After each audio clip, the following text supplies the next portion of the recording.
황운하 의원이 글을 한번 올렸다가 삭제했지만 해명하는 과정에서도 또 논란이 됐었죠. 특히 윤석열 후보의 지지자를 저학력자들과 또 고연령자 그리고 빈곤층으로 매도했다라는 논란입니다. 민주당 내부에서 황운하 의원을 향한 비판의 목소리가 나오고 있습니다. 황운하 의원이 글을 올렸었어요. 윤석열 후보의 지지자는 저학력이고 그러니까 못 배우고 가난하고 나이 많은 사람들이다 라고 매도를 했죠. 사과를 했는데 그 사과도 또 매도를 해요. 보수 유권자 성향에 대한 일반론적 해석에 근거했다. 그러니까 보수 유권자는 못 배우고 못 살고 나이 많다라고 주장을 또 다시 한 셈이에요.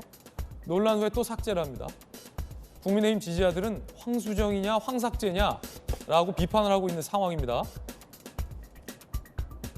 송영길 대표가 윤 후보 지지하는 국민들 비판하고 훈계하려는 저 자세 매우 오만하고 위험하다라고 SNS에 쓴소리를 했습니다. 정혁진 변호사님, 네.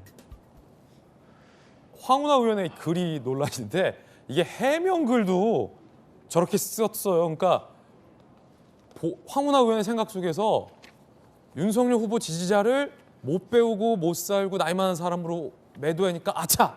윤석열 후보 지지자가 그렇다는 게 아니라 보수 지지자들이 다 못 배우고 못 살고 나이 많은 거다라고 고친 셈이 된 거잖아요. 저걸 일상 용어로 고치면요. 그냥 우리 흔히 쓰는 말로 하면 돈 없고 못 배우고 나이 많은 사람이 되는 거예요. 근데 저런 말을 어떻게 정치인이 할 수가 있는가. 황운하 의원 경찰대 나왔거든요. 많이 배웠죠. 경찰청장까지 했거든요. 지방경찰청장. 그러면 뭐 빈곤층은 절대로 아닐 거고 뭐 나이야 뭐 아직 환갑 안 됐을 거니까. 고민정 의원이 얼마 전에 뭐라고 이야기했습니까? 블라인드 채용 이야기했잖아요. 블라인드 채용이라고 하는 건 뭐냐면은 학력을 보지 말자. 그랬는데 왜 같은 당의 황운하 의원은 여기서 학력 운운을 하느냐. 그다음에 어려운 사람들이 지금 현 여당을 지지하는 게 아니고 윤 후보를 지지하겠다는 이야기 아니겠습니까? 황운하 의원 이야기대로 하면 그러면 이 부분은 지금 그 진보를 주장하고 있는 표방하고 있는 현 정권에 있어서는 굉장히 뼈아픈 부분이에요. 여기에 대해서 그 반성하고 그렇게 해야지 여기에 대해서 그런 사람들을 거의 조롱하는 식으로 이야기하는 것은 저는 도대체 정치인으로서 할 수 있는 이야기인가. 아무리 본인이 그런 생각을 하고 있다고 하더라도 이거를 외부에 표출할 수 있는 것인가. 기본적인 자질이 있나 하는 생각까지 저는 사실 듭니다. 정혁진 변호사의 개인적인 견해 강한 비판이었고요. 이재명 기자, 그럴 수 있잖아요. 뭐 예컨대 글을 올리다가 아차 실수로 내가 생각하지 않는데 글 표현이 그렇게 돼서 내릴 수도 있는데 황운하 의원의 이 과정은 황운하 의원이 저렇게 생각하지 않는데 실수로 글이 표현이 잘못된 겁니까? 아니면 실제로 황운하 의원이란 분은 저렇게 생각하는 사람입니까? 제가 그걸 알 수 있는 대목이 바로 수정했을 때 내용으로 알 수 있는 거죠. 그러니까 그 밤에 일단 올렸던 글입니다. 첫 번째 글은 윤석열 후보 지지자들은 저학력이고 빈곤층이고 고령층이다라고 얘기를 합니다. 그리고 나서 아침에 본인이 수정을 합니다. 수정한 문구가 그겁니다. 자기가 윤석열 후보 지지자들을 폄훼하려 했던 게 아니라 보수 성향의 유권자들의 일반적인 해석이 그렇다가 더 문제인 거죠. 예. 이게 실수를 바로잡은 게 아니라 본인의 신념을 드러낸 거죠. 보수 성향의 유권자들은 기본적으로 가난하거나 못 살거나 나이가 많다라는 게 일반적 얘기라고 본인이 얘기를 한 거죠. 예전에 근데 정부 관계자 누구가 집 있는 사람들은 보수 성향 된다라고 얘기하지 않았어요. 그러니까 현실과도 전혀 다릅니다. 사실과도 다른 얘기일 뿐더러 이 얘기를 뒤집으면 어떻게 되냐면 많이 배우고 잘 살고 그리고 중장년에 한참 일할 나이들은 민주당을 지지하는 게 정상이다 이런 의미가 내포되어 있는 겁니다.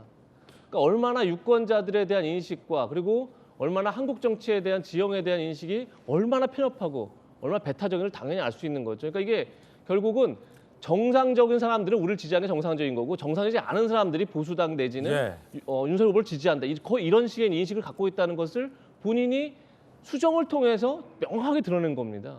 그러니까 그렇기 때문에 이 편협함과 그러니까 여태까지 노인 폄하 발언들이 논란이 된 적이 있었죠. 혹은 뭐 빈곤층에 대한 발언이 논란이 된 적이 있지만 이렇게 그야말로 전 세대들 다 아울러서 폄훼한 적은 정말 없는 거죠. 그런 점에서 이 발언은 굉장히 심각한 문제가 있는 거고 뭐 예전에 저희가 뭐 여러 가지 사고가 날 때마다 아니 어떻게 캠프에서 스스로 낙선 운동을 하느냐 이렇게 얘기하지만 이거야말로 진짜 엄청나게 많은 분들에게 상처를 주는 발언이기 때문에 전 뭐 황우여 의원뿐이 아니라 이건 굉장히 민주당 차원에서 뭔가 정리하고 그렇기 때문에 송영길 대표가 직접 예. 나선 게 아닌가 이런 생각이 듭니다. 저게 윤석열 후보 지지자들은 못 배우고 가난하고 나이 많다라는 황운하 의원의 저 글이 사실과도 다른 게 김병민 대변인이 나이 젊고 박사학위에다가 그렇죠.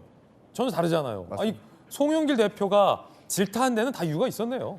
네, 충분히 이유가 있을 것이고요. 사실 이 내용에는 이유 불문하고 대단히 잘못한 일입니다. 사실 그 국민들을 어떻게든 정치인이 평가를 해서는 안 되는 그런 부분이 존재하는데도 사실 잘못한 일이고요. 송영길 대표 공개적으로 비판도 했지만 의원들 간의 카톡방이 있습니다. 예. 카톡은 아니고 이제 단체방이죠. 오오오. 단체방에서도 실제로 이렇게 적절치 못한 표현을 써서 국민들을 판단하고 우롱하는 행위는 하면 안 된다. 우롱까지 표현은 안 썼는데 그런 방식은 적절치 않다, 잘못됐다라고 명확히 지적을 했고 그 이후에 공개적으로 죄송하다, 잘못된 일이다 이렇게 짚었던 걸로 알고 있습니다. 민주당 의원들 간의 어떤 이 단체 대화방에서도 황운하 의원에 대한 질타가 있었다. 그러니까 송영길 대표가 잘못된 점 그리고 앞으로는 조심해야 될 지점이다라고 짚고 넘어갔다 이렇게 말씀드리고 싶습니다. 그렇군요.